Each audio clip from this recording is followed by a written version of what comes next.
guys, welcome to another crochet tutorial with me, Laura, and something a little bit different in this video.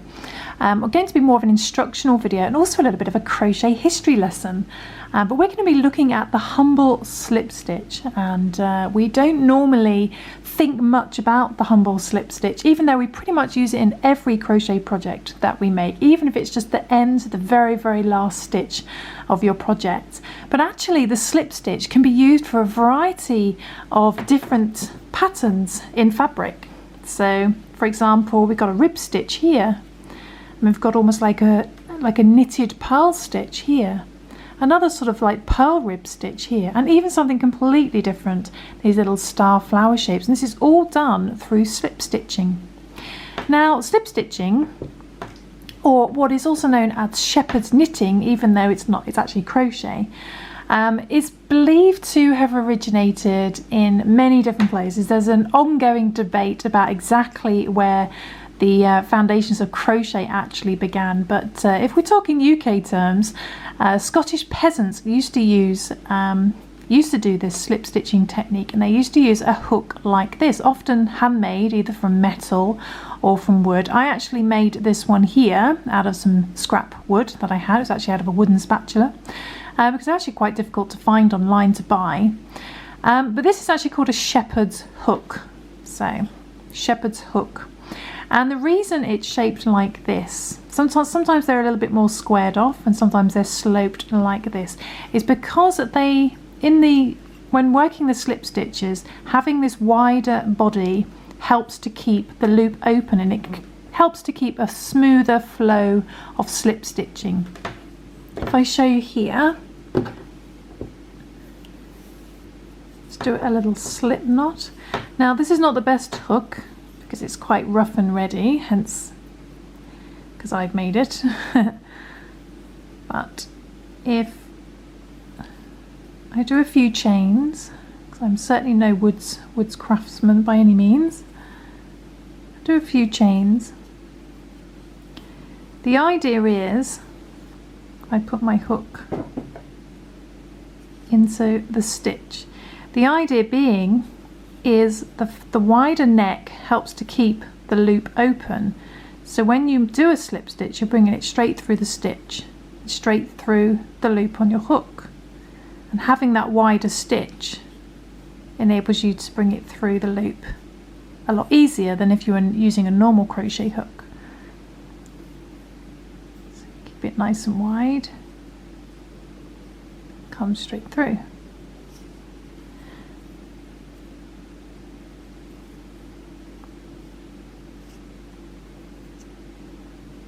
Keeps that loop open like so. So that was the idea of using this style hook. There's often techniques as well, they're a lot flatter.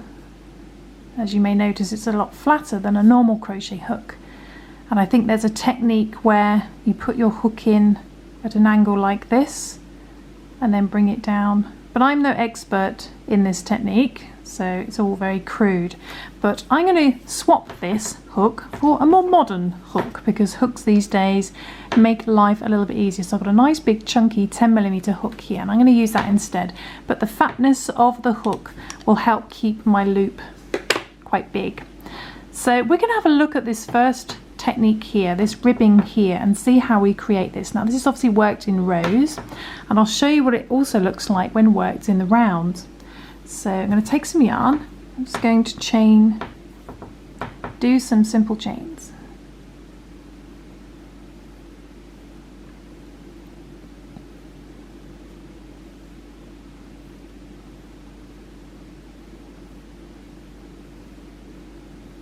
Okay. So just doing some normal chains to begin.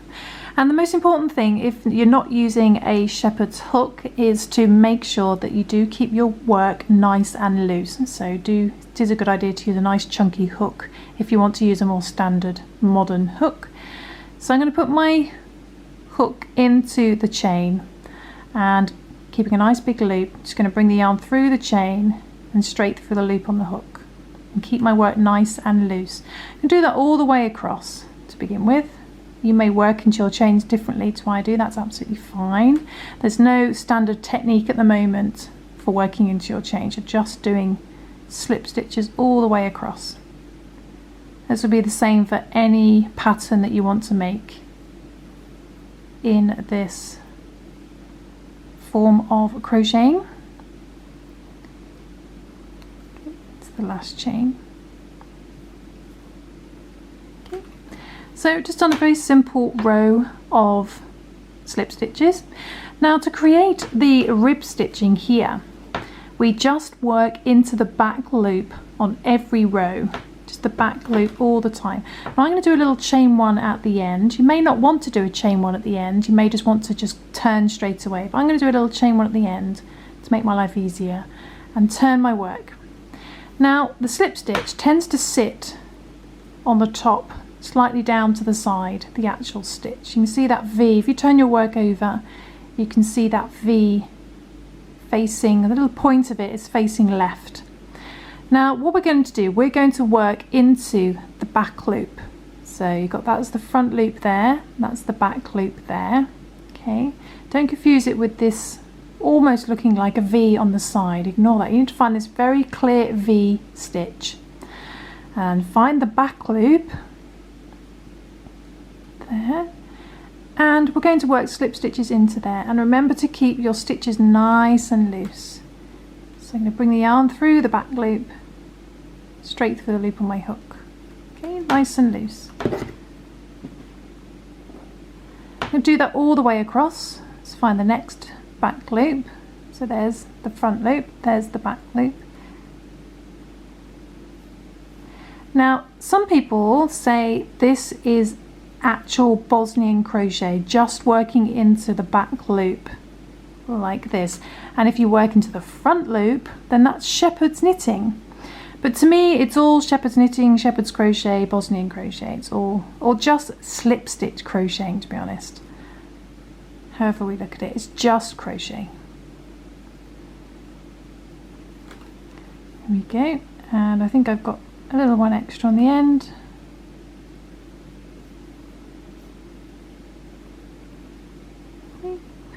So just worked into the back loop, and then just repeat that over and over again. So I do a little chain one and turn, don't work into your chain one, find that next stitch, and again there's your V shape. Don't confuse it with a V on the side. You need to find it where the point of your V is facing left, and that's the front loop, and that's the back loop. And again, making sure your loop's nice and loose, we just work into the back loop. And if you repeat that over and over again, you eventually get a rib stitch. So I shall do a few rows, just working into the back loop, and show you the rib stitch.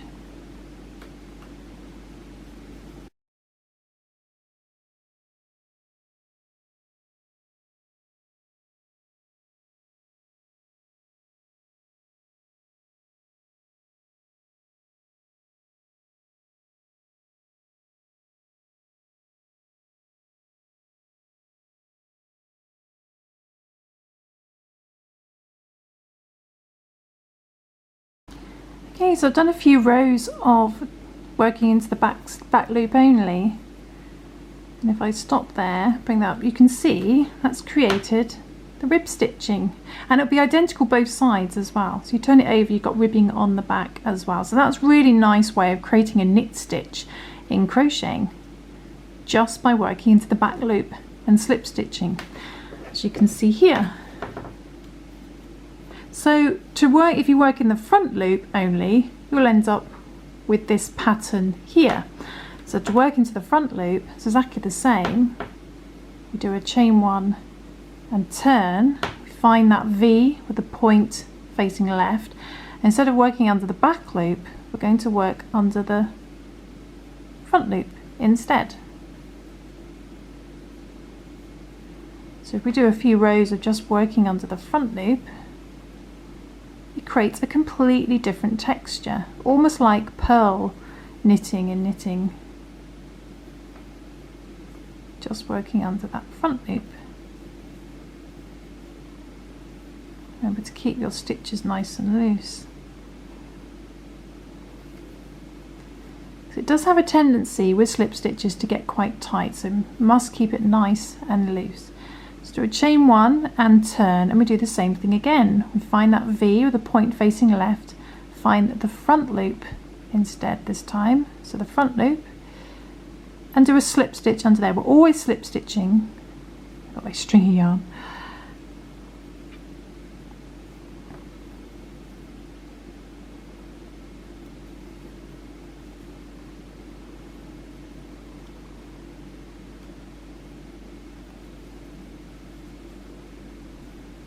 And I'll do a few rows of these so you can see what it looks like when you just work into the front loop on every single row.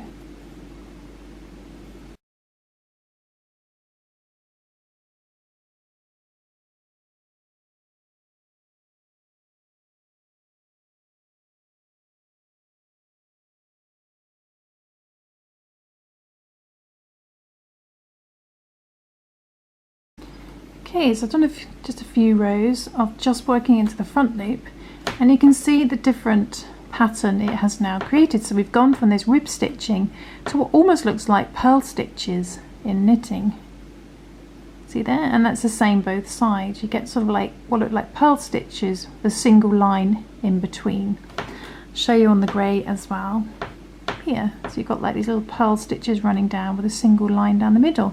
So that's the pattern you get if you just work into the front loop. Then this next pattern here, which is almost like a sort of pearl ribbing, that's working alternate rows. So you do a row of back stitches, back loops, and then you do a row of front loops. So if we chain 1 and turn, we could start in, let's just pick the back loop, we'll do a row of back loops.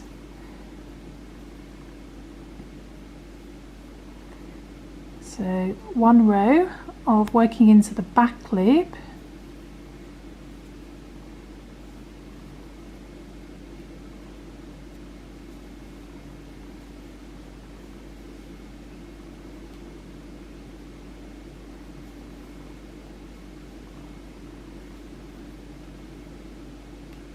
it's amazing how small the stitches can get, even no matter how loose you keep them.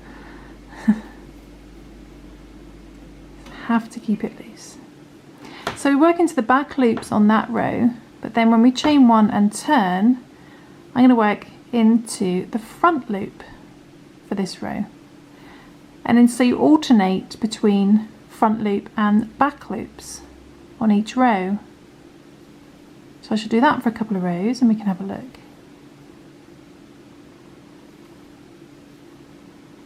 So front loops.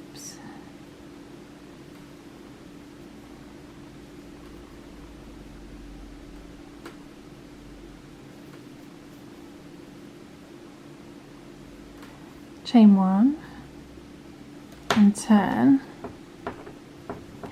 and then we go back to the back loop for the next row.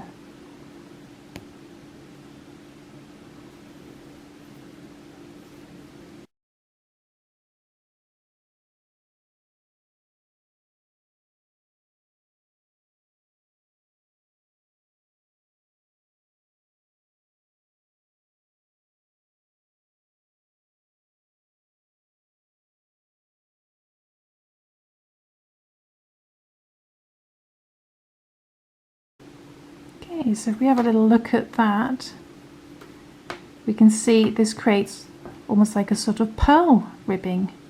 It's a bit thicker than down here. So there, it's a lot more, like a thinner fabric. It gets a little bit thicker. So it's very similar, but it's a little bit more chunky. And the thing about this form of crocheting is that it's very, very stretchy fabric, very spongy. And then if we have a look on here, so that's this one here, this like thicker pearl ribbing. And this one at the top here, these like little sort of flowers and stars, that's just alternating between front loop and back loop. Not on each row, but actually every single stitch. So if I do a chain 1 and turn, we would do, say, a front loop, do a slip stitch in there, then the next stitch we would choose a back loop. So this one's probably the most fiddliest. I need to keep these stitches loose. Back loop, then back to front loop,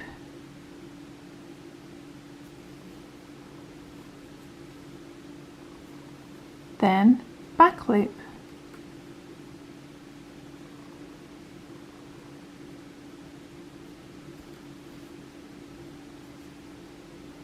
and the last one, front loop. Now, to get this little technique that I did here with these little stars flowers, I started with the opposite stitch on the way back. So I finished on a front loop, so now I'm going to start on back loop. That way it will match it.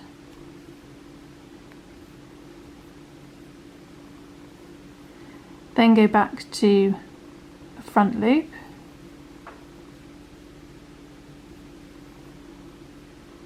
and then back loop.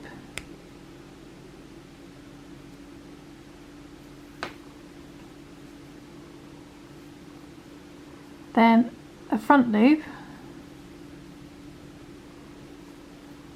then a back loop.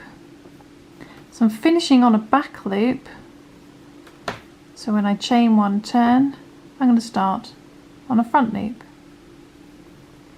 And do a few rows of that and you get a completely different technique, completely different pattern, alternating between front and back loops. And whether you match it on the way back, so maybe you do, instead of starting off on a back loop, you might start on a front loop, and vice versa, might even create different effects.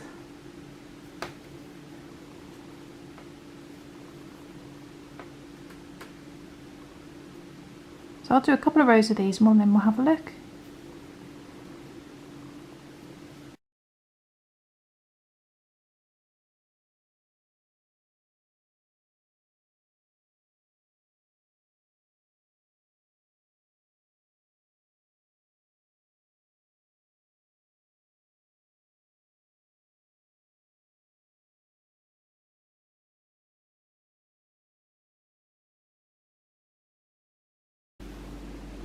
So let's just pull up a loop and have a look at what that looks like.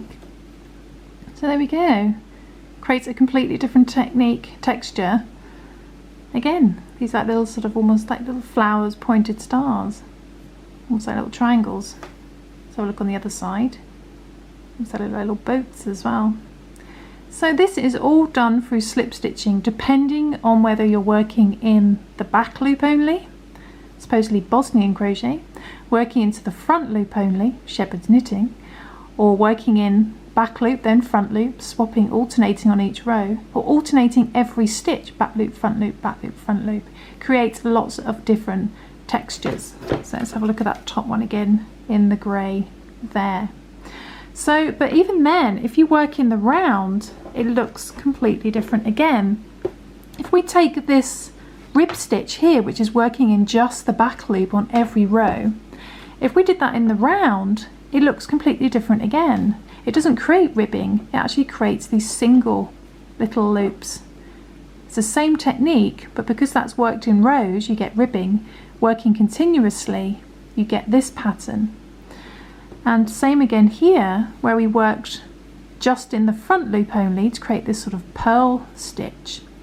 If we do that in the round, just working into the front loop, it pulls the yarn up and creates this texture. So this is working into the back loop only in the round, working into the front loop only in the round, and then you can have a lot of fun working with different colours, just joining a colour. This was worked in the back loop only, same as here, but just adding different colours to create different textures. The interesting thing is about working into the front loop only here, so if you turn it inside out, you actually get ribbing on the inside. So if you work in the front loop only, working in the round on the inside, you'll get ribbing. So if you want ribbing, you could do that and turn it inside out and you've got ribbing. Okay, so let's take a look at that with the yellow yarn. Let's create a little slip knot. and I'll crochet a few chains.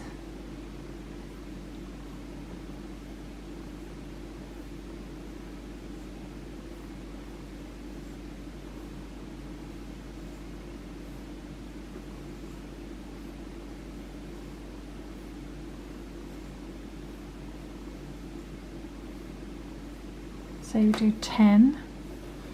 Then making sure your yarn's at the top, I'm just going to find the first stitch.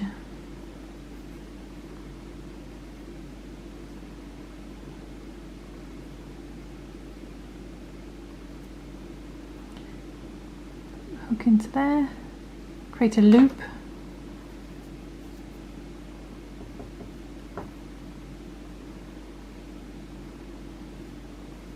And just slip stitch in every chain around. So just a normal slip stitch in each chain, wherever you want to work into your chains. There's no rules. I tend to work under one loop only, but some people prefer to work under 2 loops or under the little vertical bar that's there. Entirely up to you.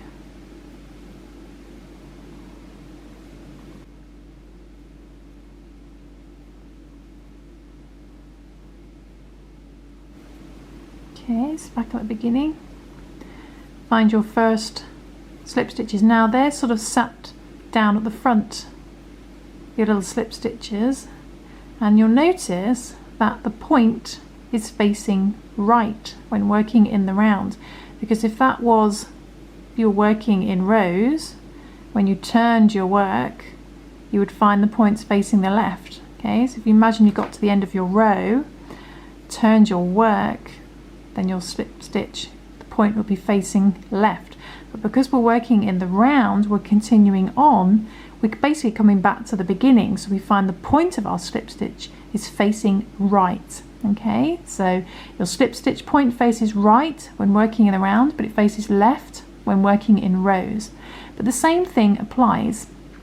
We're going to work into the back loop only to get this effect. So it's effectively doing the same as this rib stitch, but because it's worked in the round, it looks different.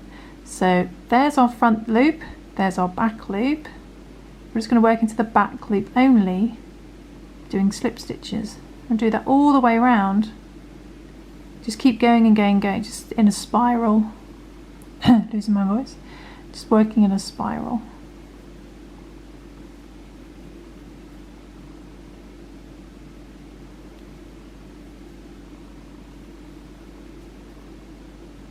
So I'll do this for a few rounds just so we can have a look. And I'll just work continuously. So when I get back to the beginning, I'll just carry on.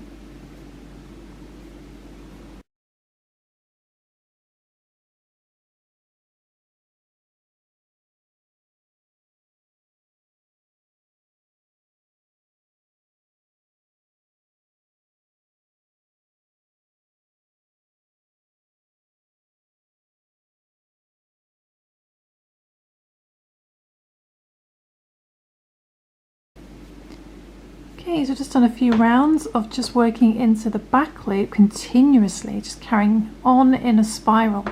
And you can see it creates these little horizontal bars, which I can see here, these little horizontal bars. And this fabric's actually, this texture is a lot looser and stringier than this one in the middle. So it's a lot looser.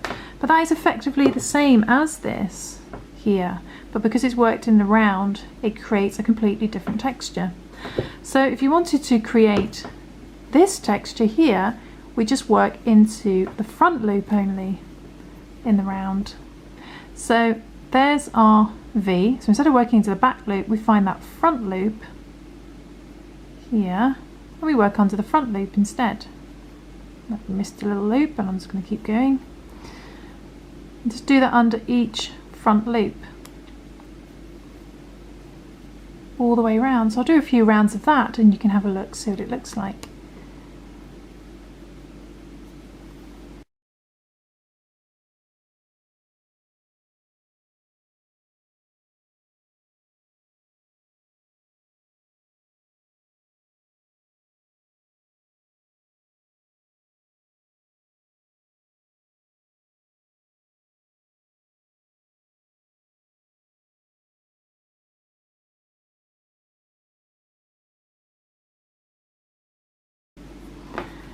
So there we go, a few rounds, and you can see that pattern starting to appear. It's like it's pulling the texture up all the time, not leaving any loops on the front. But if you turn this inside out though, working into the front loop, you do get ribbing on the inside, which is quite hard to see because I made that really small. But like I showed you earlier on this one, you turn that inside out and then you get ribbing on the inside. So that's if you wanted to create ribbing in the round. And of course you can have a lot of fun by changing colours, and to do that I just simply, let's see, so I did that by working into the back loop, and all I did was, instead of bringing through that colour, I just brought through, say, another colour like the grey, hook that over and bring that through the loop instead, and then I did another stitch in that colour, bring that through, but then I wanted to join the yellow again, so I just put that down and bring up the yellow. You may want to carry your yarn as well. And then you can start introducing new colours. Okay, it's probably easier to show you on this one actually, which is a bit bigger. If I undo, I did a plain round just to show off the yellow, but if I undo that to say that here, so I can keep my pattern going, I'm actually carrying the yarn. This is working into the back loop, so I've done a grey stitch already, so I want to rejoin the yellow. So still want to carry my grey, so I put that over my hook, and then I'm going to bring the yellow underneath, through the back loop and through the loop on my hook. Now I'm working with my yellow. Do a couple of stitches in yellow in the back loop,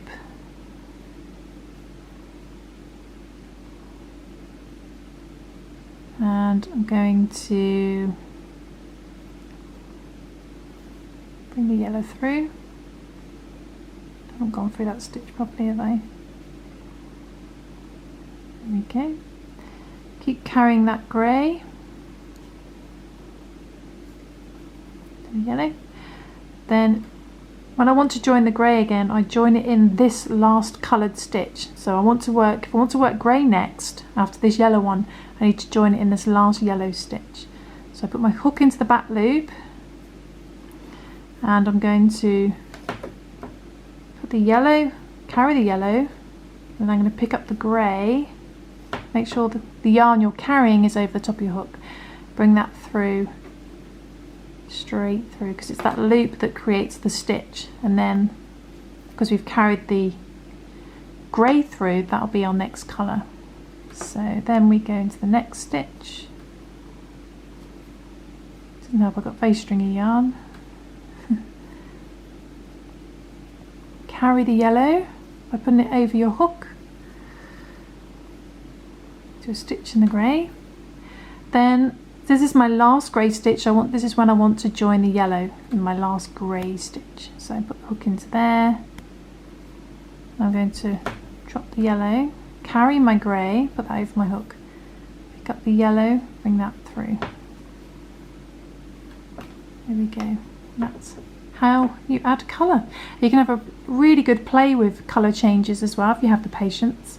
Having a play and see how it works by working just into the front loop, see what textures you can come up with. So that's a really little brief introduction to slip stitch crocheting and how the different techniques can appear depending on what loop you work into, and also whether you work in rows or in the round. So, and this is a really ancient form of crochet. So like I said, it's called shepherd's knitting, it's called Bosnian crochet, I think it's even called Pjoning if my pronunciation is right there. And in the olden days they used to use the shepherd's hook shaped like this, but basically all it is just to keep the loops nice and loose and open, hence the wide body. But a good modern chunky hook will also work. Just try and keep those stitches nice and loose. So there we go. I hope you enjoyed that little brief tutorial, a little instructional video. I'll see you soon for some more crochet fun. Thanks for watching, guys. Bye.